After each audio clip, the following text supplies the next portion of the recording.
Hey everyone, welcome to the channel. Today, I have something special to share with you, so get ready, because this is going to be worth it. There are secrets so deep that for centuries they have been hidden beneath layers of history and doctrine, waiting for the right moment to emerge. Imagine a knowledge that was subtly erased from sacred texts, an ancient teaching that might have been an essential part of early Christianity but was suppressed, buried under decrees and councils. What if I told you that reincarnation, the idea that our soul lives multiple lives, may have once inhabited the pages of the Bible itself? On today's journey, we will traverse the shadows of history, revisit ancient texts, and probe the decisions that shaped Christian thought. Could it be possible that such a profound truth, a truth that echoes across so many cultures and spiritual traditions, was deliberately silenced? Open your mind and heart and come with me to uncover the mystery. Was reincarnation excluded from the Bible? To understand how the idea of reincarnation could be connected to early Christianity, we must first open the doors of time and visit ancestral civilizations long before Christ walked the earth. The concept of reincarnation was already coursing through the halls of temples, the minds of wise men, and the secret rites of initiates. Beneath the sands of Egypt, where the pyramids observed the passage of time as silent witnesses, Egyptian priests guarded the mystery of the soul's return. To them, death was a transition, a passage from one stage of existence to another. The Book of the Dead, a collection of sacred Egyptian texts, describes how the soul travels and is judged, able to be reborn into a new life or remain in spiritual realms. The soul, in essence, was seen as a traveler destined to return as many times as necessary to achieve harmony. On the other side of the world, along the banks of the Ganges River, another vision of reincarnation blossomed in the Vedic texts of India, written around 1500 BCE. The concept of samsara, the endless cycle of birth, death, and rebirth, emerged. According to ancient Hindu texts, this cycle continues until the soul liberates itself from material attachments and attains moksha, or eternal liberation. The idea is clear: the actions of one life, or karma, shape future existences, establishing a journey of learning that ends only in enlightenment. But perhaps one of the most complex approaches to reincarnation comes from ancient Greece. Pythagoras, the famous philosopher and mathematician, taught his disciples that the soul was immortal and reborn successively. To him, each life was a new opportunity for evolution and learning. Pythagoras believed that the universe possessed a divine order, and reincarnation allowed the soul to ascend through this order until it reached perfection. In his own words, the soul enters new bodies until it is fully purified. Plato, another great Greek thinker, shared this view in his work, Phaedo. Plato recounts how Socrates believed in the transmigration of souls and their spiritual evolution across multiple lives. According to him, pure souls ascended to higher realms while those needing further learning returned to earth. In all these traditions, reincarnation was seen not only as a spiritual reality but as an essential tool for soul improvement. It was believed that each existence allowed for learning, a new chance for moral and spiritual growth. Each life was like a new page in the cosmic book of personal evolution. Against this backdrop, a question arises: if so many cultures embraced reincarnation as a fundamental part of the life cycle, how did Christianity, at least in its modern form, come to reject it? Or did it in fact once accept it? In the first centuries after Christ's death, Christianity was not a uniformly organized religion. Each community had its interpretation of Jesus' words and teachings. There was no official Bible, no central authority dictating doctrine. There was only a deep longing to understand the divine and existential questions. As the Roman Empire expanded and Christianity emerged as a new faith, its earliest followers were far from adhering to the orthodoxy that would later dominate the church. In fact, early Christians possessed a worldview that diverged from the rigid doctrines we know today. It was a time of spiritual experimentation, where the search for universal truths transcended the boundaries of a single earthly life. The human soul was seen as eternal, not confined to a physical body. The focus was not just on the present life, but on the journey of the soul through time, This led many early Christians to consider the possibility that, after death, the soul would return to Earth in a new form as part of a continuous process of purification and evolution. Among the most influential Christians of this period was Origen of Alexandria, who stood out as a proponent of reincarnation. He was not only a theologian but a mystical philosopher deeply influenced by the esoteric traditions of Egypt, Greece, and the Middle East. Origen believed that the soul was not merely a temporary creation of God but had an eternal origin and went through various cycles of life and death. In his most important work, On First Principles, Origen states that the human soul, after leaving the body, would return to Earth in a new incarnation until it achieved complete purification. For him, reincarnation was a form of spiritual evolution. The soul passing through various lives would purify itself and refine itself until it achieved unity with the divine, a concept very similar to what we understand today. Origen did not see reincarnation as a punishment, but as an opportunity for learning and growth. He believed that life experiences were necessary for the soul to perfect itself, and that through them the soul would draw closer to eternal wisdom. He stated that each soul comes into the world strengthened by the victories or weakened by the defeats of previous lives. The idea that the choices and mistakes of one life could influence future existences aligns with the philosophy of cosmic justice that permeated ancient spiritual traditions. For Origen, reincarnation was not foreign to Christianity. On the contrary, he believed it was in perfect harmony with the idea of redemption and purification that Christ himself taught. After all, who better to understand eternity than a soul that had already passed through multiple cycles of existence? Throughout the early centuries, Christianity shaped itself by integrating diverse spiritual and philosophical thoughts, echoing ancient traditions. Among early Christian writings, reincarnation was a topic of discussion, albeit not unanimously accepted. However, by the 6th century, a dramatic event took place, the Council of Constantinople. This powerful gathering, with the authority to reshape Christianity, determined the fate of this doctrine, marking a turning point. The decision to ban reincarnation from official doctrines was not purely theological but also political. Emperor Justinian and his wife, Empress Theodora, led an effort that would eliminate the idea of multiple lives and, with it, the perspectives of continuous spiritual evolution that transcended a single lifetime. Emperor Justinian was not a man who tolerated dissent. For him, consolidating Christianity under a single set of doctrines was essential, not only for the faith, but also to maintain order in his empire. Reincarnation, with its implications of multiple lives and spiritual self-sufficiency, posed a challenge to the central authority of the Church, which sought to control the soul's destiny and redemption. With his politically astute and resolute wife Theodora by his side, Justinian convened the Second Council of Constantinople in 553 AD. This council became a landmark, a watershed moment.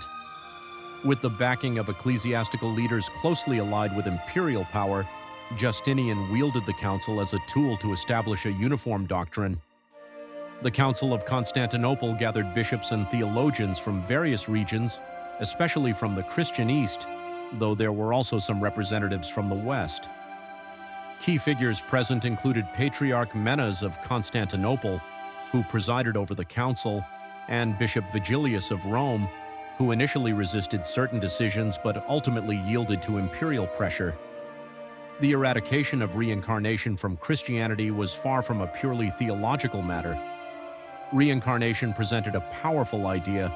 It implied that each soul was responsible for its own evolution and that through multiple lives, the soul could achieve the purity necessary to unite with the divine. This perspective could distance people from the need for a single mediating institution of salvation. Control over the destiny of the soul was one of the most effective ways to ensure the Church's authority over believers. If people believed they only had one life to secure their salvation, the urgency to follow Church teachings and rituals would increase dramatically. Reincarnation, on the other hand, allowed for the soul to evolve independently across multiple lives and outside of a singular institution. Justinian understood that a church united under one doctrine would strengthen his empire's power. But by removing reincarnation from Christian doctrine, he reinforced the need to seek salvation immediately, without concessions, and always through obedience to the clergy and official teachings. Theodora, Justinian's wife, significantly influenced the exclusion of reincarnation from Christian doctrine, motivated by personal reasons.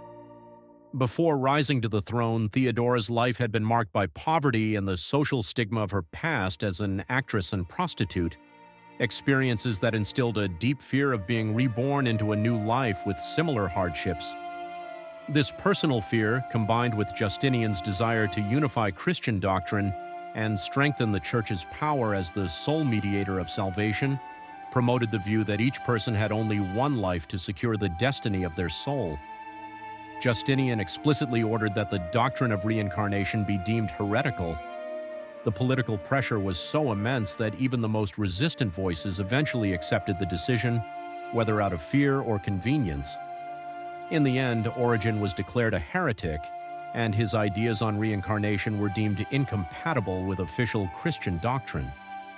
Those who attempted to perpetuate his ideas were threatened with excommunication and marginalization. The condemnation of Origen and reincarnation was sealed by a document detailing the anathemas against Origen, formally exiling this belief from official Christian teachings. For many, the Bible is the unchanging Word of God, but could its pages contain hints of a truth obscured over the centuries? What if the concept of reincarnation was an essential teaching of early Christianity that was later excluded by church authorities? In various passages, there are verses suggesting the possibility of the soul's return, which have been reinterpreted or set aside to conform to official dogma. In Matthew 17:10-13, we find one of the most commonly cited examples among those who argue for the presence of reincarnation in the Bible. After the transfiguration of Jesus, the disciples ask about the prophecy that Elijah would come before the Messiah, to which Jesus replies that Elijah has already come, referring to John the Baptist. This mysterious answer from Jesus suggests that John the Baptist was a reincarnation of Elijah, coming to prepare the way for Christ in accordance with ancient prophecy. For early Christians, this response likely had a clear meaning. Reincarnation was part of the spiritual understanding of the time. Jesus does not hesitate to affirm that the prophetic spirit of Elijah has returned in the form of John, as if it were an accepted reality among his followers. Another intriguing passage appears in John 9:1-2, where the disciples, upon seeing a man born blind, ask Jesus, "Rabbi, who sinned, this man or his parents, that he was born blind?" This question seems to suggest they believe the man might have sinned in a previous existence, that is, in a past life. If the concept of reincarnation were entirely foreign to the Judeo-Christian context, this question would make no sense. The disciples appear to understand that the soul could have a history of actions beyond this current life, which might explain the man's condition at birth. Jesus does not correct this assumption but expands upon it, indicating that the man's blindness is not due to past sin but is an opportunity for the works of God to be revealed. This dialogue implies an understanding that the soul could carry previous experiences. In John 3:3-7, Jesus tells Nicodemus, "Truly I say to you, unless one is born again, he cannot see the kingdom of God." Nicodemus, confused, asks how this is possible. Could a man return to his mother's womb? Jesus, however, speaks of a spiritual birth as a second life. This rebirth could be a metaphor for a spiritual renewal, or, as some scholars argue, a veiled reference to a cycle of successive lives that bring learning and purification. Nicodemus, being a religious leader, understood that Jesus was speaking of a profound mystery and not merely a physical rebirth. The literal interpretation does not align with the depth of Jesus' message, which is clear in saying that new birth is key to spiritual evolution, a concept that could easily align with the idea of being reborn across multiple lives. Though suppressed in various Western traditions, the doctrine of reincarnation resurges with strength in modern spirituality as a search for meaning, purpose, and above all, an understanding of our very existence. In an increasingly fast-paced world where the pressure for instant achievement often overshadows the process of inner growth, the idea of multiple lives emerges as an antidote, offering a path of continuous learning and soul evolution. For modern spirituality, reincarnation is not merely a notion of what happens after death, but a way to understand the human experience. It suggests that each life is a unique opportunity for growth, a chance for purification and learning that brings us closer to our true selves. Instead of seeking salvation in a single life, as official Christian dogma teaches, reincarnation offers a more compassionate and patient view of soul development, differing from the concept of eternally burning in hellfire or eternally resting in heaven. The notion of reincarnation was reintroduced in the West through contact with Eastern thought, especially Hinduism and Buddhism, where reincarnation is a central idea.